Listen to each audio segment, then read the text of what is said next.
So good morning everyone. So I am Sheka Shamsabi Abuyan, your teacher for today.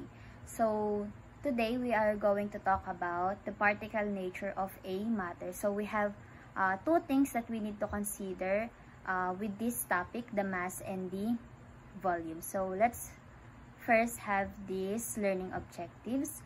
So by the end of the lesson, students will be able to analyze and differentiate physical and chemical properties of a matter, describe how particles are arranged and move in solids, liquids, and gases, identify everyday materials, and classify them as solid, liquids, or gases based on their particle.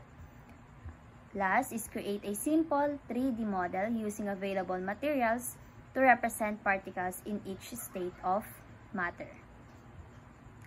So now, let's define what is matter. So everything we see or even not seen in the universe is matter. So matter is anything that occupies space and has a mass. So when we say occupies space, it talks about the volume. And when we say the mass, it is yung bigat ng thing or ng matter na kino-consider natin. So we have here the examples. We have leaves, human hearts, toys, flower, smoke, and air are example of matter because they occupy space and have masses. So light and sounds are not examples of matter since they do not occupy space nor have a mass.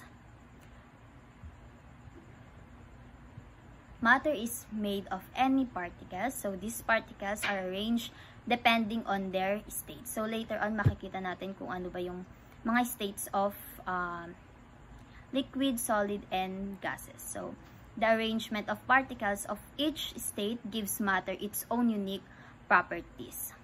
So we have here the illustration in the figure 1.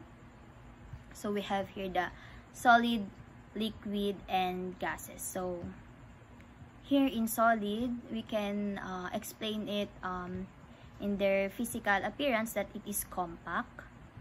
And when we see the liquid, it has a definite volume that the shape of the container takes place. So in here in gases, it moves around. So it has free, the particles is freely to move. So we have here the definition of solid.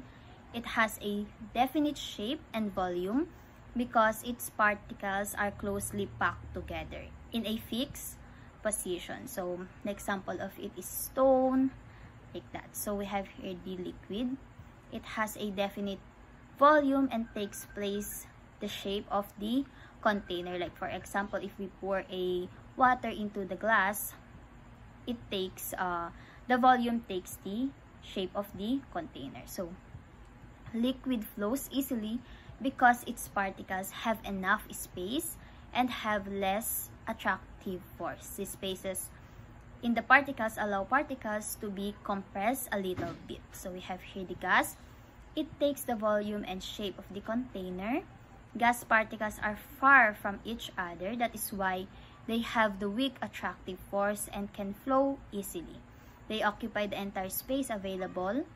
The large spaces in between particles allow particles to be compressed easily. So that is the three state of a matter. So we have here learning activities. We have 4 activities. We have here the select my box, mix and match, and I feel you, and for the last is the assessment. So that's all for our discussion for today.